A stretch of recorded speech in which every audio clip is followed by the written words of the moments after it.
So that's what we're going to do. We're going to talk about it. And the first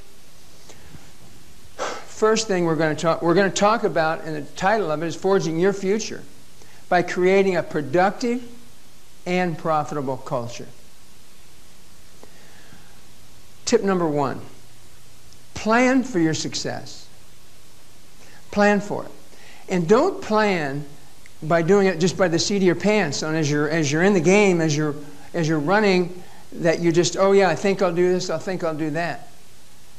The companies that know what to do, and I don't care whether they're 10,000 employees or 2 employees or 1 employee, you've got to take time out in a quiet place and do strategic planning. You say, oh, no, that's for the big companies. No, that's for the big companies. Yeah, maybe you don't spend as much time as they do, because our process was 2 days mid-year, 2 days in October, and much time in between. So we spent much time on it. But at least spend a half a day or a day where you're in a quiet place and you're analyzing your business. And you're looking at what they call the SWOTs, the strengths, weaknesses, opportunities, and threats that your business is involved in. And whether that's you doing it yourself or you doing that with a consultant and a couple of key employees, plan for it and determine what are my internal strengths and weaknesses and what are these external opportunities and threats that are facing my business. Lay out what those are and then prioritize them. And then when you prioritize them, move them to action steps. For instance, let's say you're missing sales.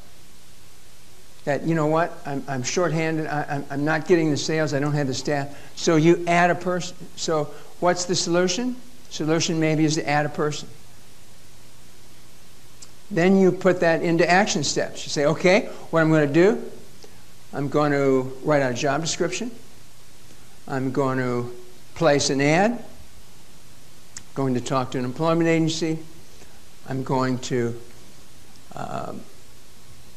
do whatever it takes, whatever the steps it takes for you to bring on who you need to bring on. And then you budget it.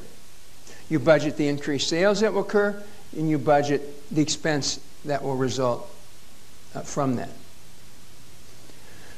So you take each of the different items that are the challenges in your business, especially your weaknesses and your threats, and you develop action steps, and then you move that to your schedule and to-do list, and you budget it.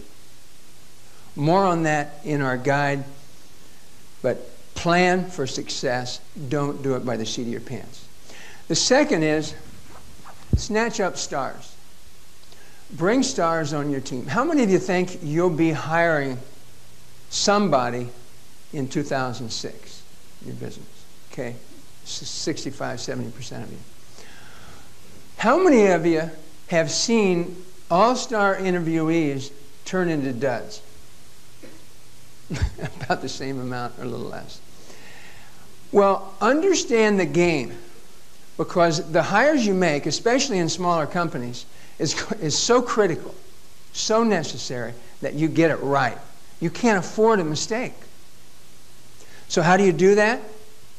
First, understand the game. When they schmooze, you lose. And the game is that they're going to share with you everything that's what about them? Everything good. What are they going to hide? Everything is bad. What do you need to know? The good, the bad, and the ugly. You need to know it all. But you can't know it all by the typical softball questions that they're already prepared for. They're ready for them. They know the typical questions are going to be asked. Think about if you ask your interviewees questions like this. What are some of the on-job examples of your going beyond the call of duty in your last job? Tell me about the times you underperformed and what you do about it. What's your understanding of what this job requires? How many hours did you work in your last job, and how many do you propose to work in this job? Tell me about a few good decisions you made recently. What was the toughest work-related decision you've ever made? Describe the biggest calculated risk you've ever taken. And why would this be a good place to work? What makes you happy? What makes you sad? What scares you? What makes you angry? Describe a poorly handled encounter with a colleague, and how would you do it differently today? How would you react if a customer or colleague yelled at you? These are just a few of many, many questions that if you're willing to ask the tough questions, you're going to get answers that they're not prepared for. Now, it's not that we want to trick them, it's just that we need to know everything about them. Next thing you do is ensure you funnel them, because we'll sometimes ask a question and we'll not go deeply enough. Here's an example of funneling. What was your, how'd you like your last job?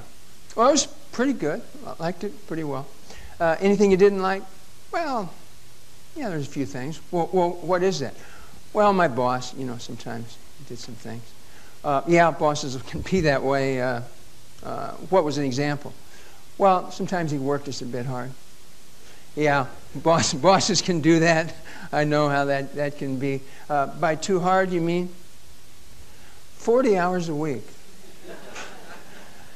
So you nailed it. You understand? We now know. But if you left it too general, we don't find out what's happening. Also, audition. Audition them. You know, they can tell you, oh, here's how I do this, here's how I do that. That's not good enough. I want to see them. If I'm getting ready to try out for the Pistons, I could tell them, you should see my vertical leap. You should see the ball roll off my hands. And I'm from Indiana, so I'm a pretty good basketball player. But they're just not going to believe me. I want to see you play. Well, I always wanted to see our employees, our potential employees play. I want to see them, if they're in a customer service position, I want to see them doing customer service. I'm going to pretend I'm a customer that has a challenge, and I'm going to have them work with me. Not tell them, oh, I would say this. No, we're real in exactly the way it is. I want to see how you're doing it, and we're in roles. Also, when you find somebody you really want, sell them like a college coach does. Our human resources director one time said to me when I was interviewing somebody really sharp and wanted to have them, and the HR director says, I don't think they want to come with us badly enough. I said, you know what? They're good. They got lots of other people after them.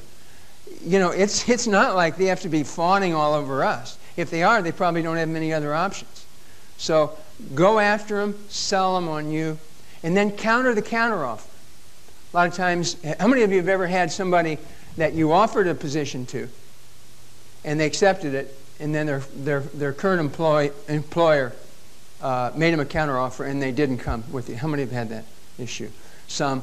The way to do that is you say, so, Joe, this is for sure now. I want to be able to tell the other people here that that's it, that it's over.